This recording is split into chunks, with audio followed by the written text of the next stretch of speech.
So, Nick, tell us how you got involved with Valley's Kids. What's your kind of journey in getting involved? So, I moved to Penygraig when I was about 5 years old, I think. And we lived just up the hill from the bike club. And being of the generation where my mum was very hardworking, went to work all of the time, and so did my dad. I spent a lot of my time in bike club as a small child.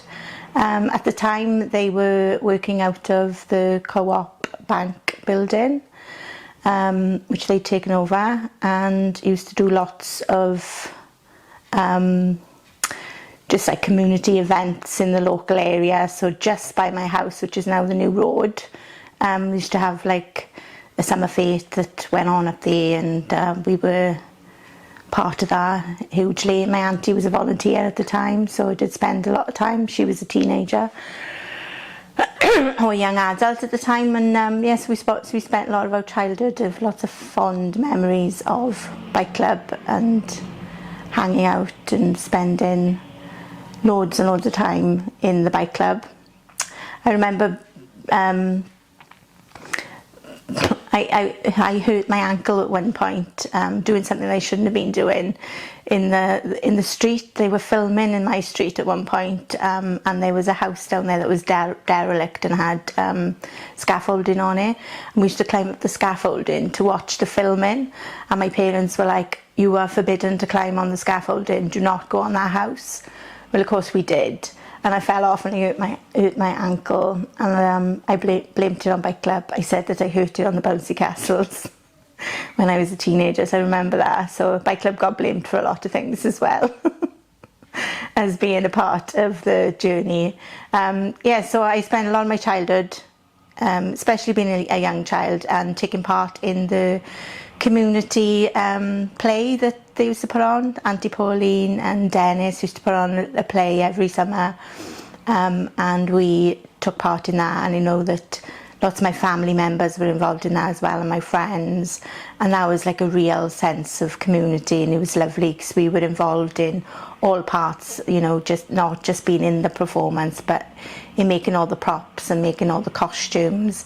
And I remember doing all of that as well. I think my mum was involved in making some of the costumes as well, definitely my aunties. Yeah, and that was just really fond childhood memories as well of taking part in the plays. And they took over the whole of Penygraig really, and they were a big production. And also they used to have lots of like festivals and things and carnivals around the time as well. So yeah, it was great fun. I remember the visit from the royals as well. So when Charles and Diana came to Penygraig, that was a big thing as well. So I can remember being down there and queuing up for that and being part of that. So yeah, they were childhood things that I did at bike club. And then as a teenager, I sort of drifted away, and I didn't spend that much time there then. Other than sometimes I helped out during the place games, but I didn't go to the youth clubs and the bike clubbers because that's where the naughty boys went. So I didn't hang out there. I used to make a bit of a wide berth to the bike club itself. What we called was bike club was youth club. And then stumbled across Miranda's drama classes as a teenager. I think I was about 15, and it was something that I was interested in, and just started taking part in them. Yeah, and so did some of my friends. So we spent quite a lot of time then in drama, and a lot of time making productions. And this time it was a lot different from what I'd known as a child, where we were involved in the productions that Pauline and Dennis put on. We wrote the script, and we were massively involved in the storyline and shaping what these would look like. And it was very formative of my teenage years. Yeah, I absolutely loved it. And we got to go on like little trips and exchanges as well. So I can remember going on a trip up and staying overnight, and I'd never done that before. So it was really, it was very impactful. And those years and the skills that I developed through attending the drama classes and the what is now called Spark, I dip back into those skills now often, and they have kind of shaped the career and the way that I engage now within my own role, and how I developed further on with lots of the skills that I'd learnt and developed through those classes, through those experiences. So I can remember as a young adult going for my first interview and drawing on those experiences. If you can get up on stage and perform in front of somebody, then you can perform in an interview. So I think the skills that you gain from activities like that are invaluable, really. So that's pretty much my teenage years involvement in drama, and I can still remember some of the games and the songs and things that we learnt back then, and as I already said, I use those now still sometimes. They're there somewhere in the brain, locked in. And I think for me as a child and as a teenager, Bike Club was or Valley's Kids, whatever you want to call it, but it's just called Bike Club locally in Penygraig, that's where I'm from, was a massive part of my life, and it was very safe, and you felt connected and as though you belonged. And I think that's like massively important, especially in teenage years, when life can be really quite difficult for lots of people. And what about later, Nick? Because obviously you became a member of staff. So later I became a staff member as a young adult. It was very random, really. I was training at the time. I think I worked in a nursery, and I'd been doing some childcare stuff. And I worked in the local pub. And I bumped into Miranda when I was in the local pub, and she's like, "Oh, why don't you apply for a job with Bike Club? They're taking on people, and they're looking for people for the summer and for some play roles." And I thought, I may as well give that a shot. And funny enough, as a child, I'd always said that when I grew up I wanted to work for Bike Club. Which is quite ironic, really. I either wanted to be a blue coat, which is the equivalent of a red coat, or I wanted to work in Bike Club. So so I went and I had a little informal interview with Debs, and she was looking for summer staff, I think, at the time. And obviously I'd worked as a teenager helping out in the play schemes and things, so I knew Deb. And they had some funding at the time, so they took me on, and I worked that summer. And then I became a part-time member of staff working on the play buses, which was an experience in itself. So back in the day we had a couple of double-decker buses, and they used to go around the local communities, the harder to reach communities, and stocked full of wonderful play equipment and wonderful young people that wanted to be really enthusiastic and work with children. And we had Tony, the bus driver, who was a wonderful character. So I did a summer of that, going around the communities and working on the play bus, and just rock up and pop up with our community fun stuff, and that was great. That was really good fun. And again, I just learned loads of skills doing that initially. How to deal with difficult children was like straight up. How to deal with challenging behaviours. And then I went on then to work in Penyrenglyn project. So I worked on the buses and in Penyrenglyn then as a youth worker. So I did that for a summer. probably 6 months, maybe less than a year, and then I was taken on as a full-time member of staff then, and I went to work in Rhydyfelin. So during my time as part-time staff, I did a lot of play provisions. So I went along and I worked in, as well as on the buses, I went over to Penyrenglyn and I worked in the towers over there, which don't exist anymore. Yeah, I remember that because Deb took me over, and I followed Deb in her car, and she introduced me, and then just left me there to work with all these wonderful people in Penyrenglyn in their after school club, which was very it was great. It was good fun, and they were salt of the earth type of people, and I had a wonderful time with them. We built massive relationships while I was there. Yeah, so I did that for a few months, and then I think unfortunately we eventually lost our funding to do that outreach work, and I had then moved on to do more youth work, and I was working in Penyrenglyn, which led to a full-time job. So they were developing work down in Rhydyfelin, and I took a role down there then as a full-time youth play worker, just the everything really person, a bit of everything, alongside Erica. And I worked down in Rhydyfelin in the Elan Community Centre for around 10 years. I think we worked out of that building, and again that was amazing. It was fab experience. I worked with some wonderful people, made some wonderful friends. They're still friends now. Yeah,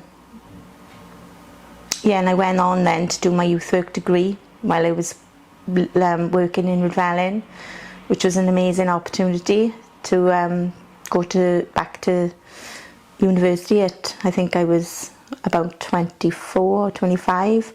I must have been 25 because I was classed as a mature student. So yeah, I did my youth work degree, and again that was something I didn't think I could do. I didn't think I would be able to do a degree because I didn't do very well in school. So that made me feel upset. That was daft. Yeah, so that was very informative as well, and I gained loads of skills and wonderful friends from that experience as well. In university, so I went to Newport University to do the degree, and I smashed it. I had a 2-1.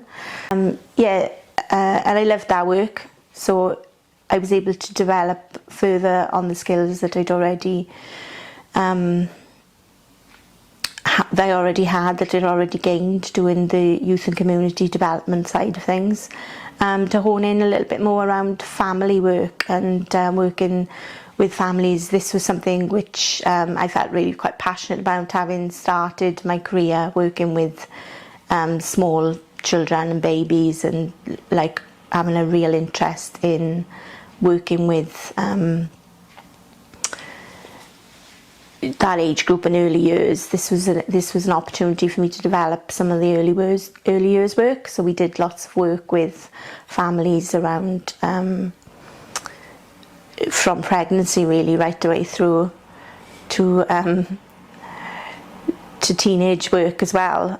So I was able to develop on those skills as well, and I did a lot of work then and a lot of training around parenting groups and parenting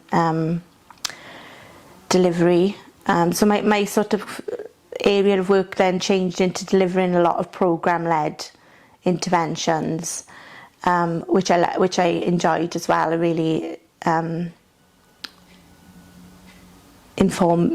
being able to inform parents and work with children at the same time was a great opportunity. Worked in that area in lots of different communities again, right through Rhondda, Cynon and Taff, going in to work in the local schools as well as in local community centres, and built lots of skills and relationships there.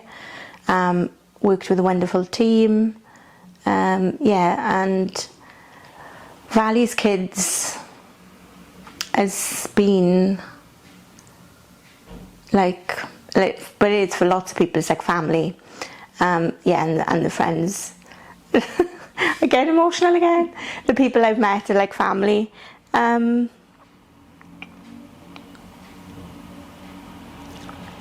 so I really loved that work. If you were going to highlight what's important about Valley's Kids to, you know, maybe to other people as well, what would be like the key things that you would pull out? I think being in the heart of the community, somewhere that people know they can go, having a safe space, having somewhere to just be, is a huge thing. Knowing the reputation the Valley's Kids has, it's generational. People know of it. If they've never been themselves, they will definitely know somebody that's had involvement. And it does just create like a big warm blanket around people that they can feel part of something.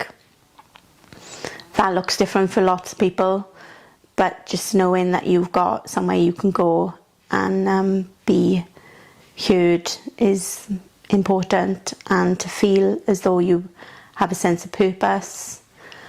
And it's offered in so many different ways, and sometimes it's a little bit like magic. People don't even know that it's happening.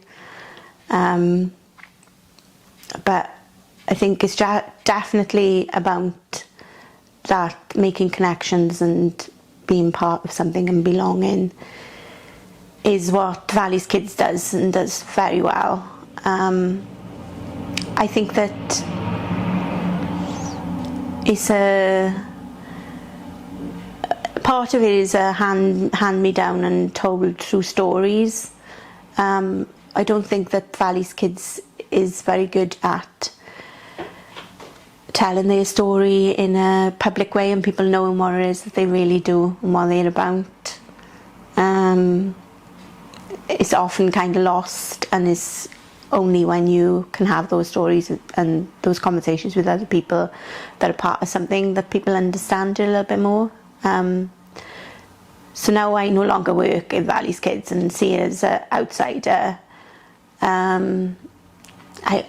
So many times I've come across people that just think that Valley's Kids just works with kids, and it's like little children and like play scheme, and that's the extent of it, but it's far wider and far bigger than that. And if I could change things or make things better for Valley's Kids, it would be that. It would be like getting that right and getting their story out there for people to understand what it is that they really do. That's really lovely. I mean, I feel like a lot of the things that you've done, you've kind of weaved through the kind of the key questions around how it's supported and helped you, but also obviously the big role that you've had in supporting it.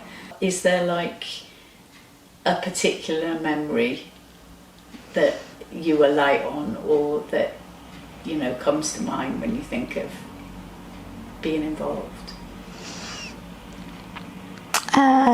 That's a really hard question because there are so many memories, and I've spent like time thinking over memories of Valley's Kids, but I don't have a very good memory, so I have sketchy like things that pop up from my childhood, and I think, oh yeah, that was in Valley's Kids. I remember that. Because I've thought a lot lately about what it's meant to the community more than myself, and about what it means to like somebody like my mother. So my mum would have been involved in bike club when she was a young mother herself. So I know that she used to take my sister, who's like 6 years younger than me, she used to take my sister to the parent and toddler groups and the things that were there for babies at the time, and I can remember going along with her to those. And then she wouldn't have had a lot to do with it, other than sometimes I think I used to rope her in to get to helping out in the plays and making things. But now that she's retired, she's found herself not having somewhere to go. Then it was like, Mum, why don't you go down to bike club and get involved? So she started going along to a coffee afternoon, the knitting group. But that's really broadened her horizons as well, and she's again, she feels like she belongs to something and it gives her a purpose, and she's quite it's just this thing that I do. But I don't think that she lets on to how much it really does mean to her, and what, again, she's been able to be part of since she's been involved in that group. So she's, she was even asked to make the cake quite recently for the celebration of the penny farthing being open, and secretly she was really chuffed that she got asked to do that, and her cake went down a storm. So yeah, I've got like loads of memories, obviously, of myself being involved. Working in Rhydyfelin, for instance, there was like lots of things that happened there. Lots of things that were not only impactful for the community, but also for us as staff members or for volunteers.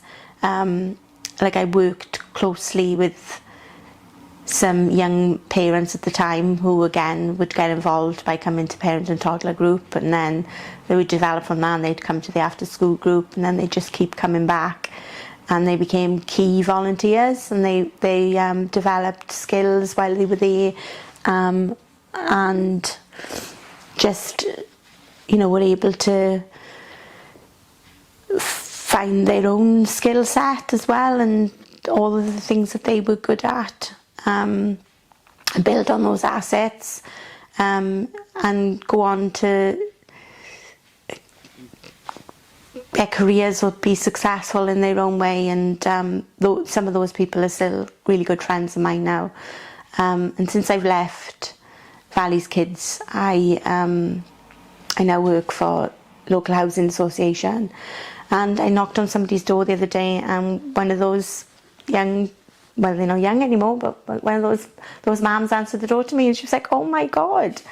So I've made a connection again now, because we'd lost touch a little bit. We did speak on social media, but it's not the same. I hadn't seen her in person, but she was a key volunteer that came along to the clubs in Rhydyfelin, and now she's married, and she no longer lives in social housing, which she did at the time, but she's now married and she lives in Pontypridd. And yeah, it was just lovely to reconnect with her and to be able to go on now and work with her in some capacity as well, because she wants to be involved in the work that I'm doing currently, as kind of like a friend of the housing association. So that's been that just took me back when I saw her to all the wonderful times that we had when we worked in Rhydyfelin, and some of the the more difficult, challenging children and young people that we worked with. And she was one of those volunteers that always had your back, and she would have to step in and say, if you got any grievance with these staff members, and you have to go through me first, which was quite funny and also scary at the time. But that's the type of people that we worked with, and they always had your back. And I don't know, what other memories. Like just working in the community has been huge, but being a member of Spark myself as a young person, as I said at the beginning of the interview, was massively informative. yeah, and I remember now still putting on some of the plays that we put together. We did a random play about the poll tax, which one of my really good friends was in that play with me, and we're still friends now. So yeah, that was like 30 odd years ago. So yeah, they were great, and that just being in that one performance was yeah, it can change your outlook, really. You know, I do still look back on that and think, well, if you could do that, because we had like a moment in the middle of that play which was like we all downed our tools and refused to go back on stage because the local boys had turned up. So the cool boys, the boys that we were, you know, they can't see us doing this. And Miranda had to have a frank talk with us all. But yeah, she made us realise what was important, and I think that's fine. I think that's a lovely note to end on. Thanks.